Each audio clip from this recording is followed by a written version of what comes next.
Hi, this is Brendan, 6117 with Derek, and we're going to review the Ontario machete. Now this is an old machete. It had a cut right here in the sheath, and it was just the tip of the blade was poking out just a little bit, so I fixed it up with duct tape, a little crappy. But this sheath is canvas, OD green. It's the blade, and the blade is milled.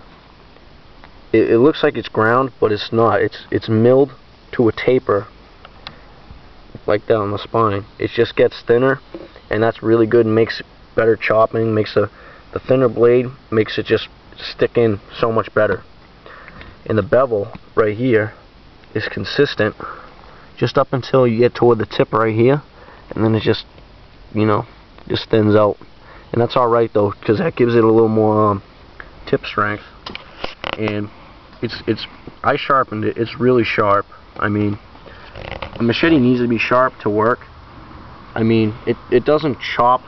It's not really made for chopping trees, but if you use it right, you can chop trees with it. I've chopped 4-inch trees with 2 swings.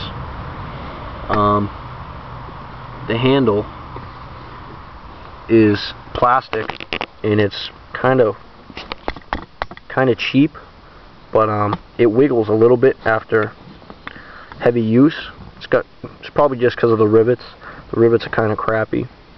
There's a little bit of rust. I sprayed it with WD-40 the other night. The blade looks a little better. But there's a lanyard hole right here. I wrapped this with 550 cord before, and it was alright. It was kind of thick though, so I wouldn't keep it. But I could take this handle off and make another handle for it if I wanted to. If I got some micarta or something, I'd probably do it.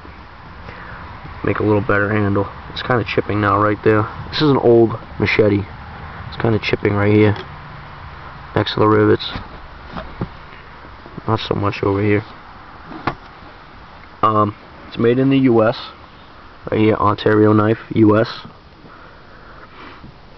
I mean, I love this thing. I wouldn't go out in the woods without it now. I mean, it's excellent. It's better than an axe. When it comes to chopping wood, though, you can't beat an axe. But this knife is just so much easier to use than an axe. You don't get as tired using this as you do using an axe. And you can do more delicate work like carving or whatever with the edge of the blade. You can't clear brush with the axe, and you can clear brush with this.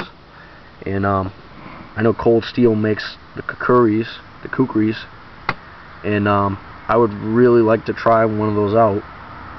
But right now I'm really happy with the machete right now. I mean, it's really nice. I wouldn't go out and buy one of those Walmart versions though, the camping ones. They just, I checked them out, and they don't look good. The handles look pretty cheap.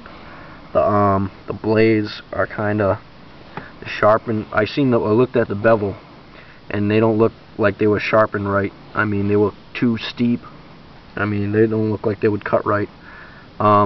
Derek has a crappy one that he bought a long time ago from the flea market, and it's basically the same thing they sell at Walmart, and the bevel is so steep that it has absolutely no edge on it. And I'm probably just gonna put an edge on it for him with the belt sander. But this right here, this isn't a cheap machete, so it has a really good bevel on it. It's spring steel, so it flexes real good.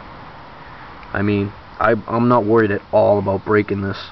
I mean, you'd probably have to stick this in, bend it at an acute angle to really like snap this or something. This thing's just great. I wouldn't try it though, but because this is, I don't really know where to find these. I would probably have to go online to find another one of these, because these are really old. This one's really old. But this is the Ontario machete. Excellent machete.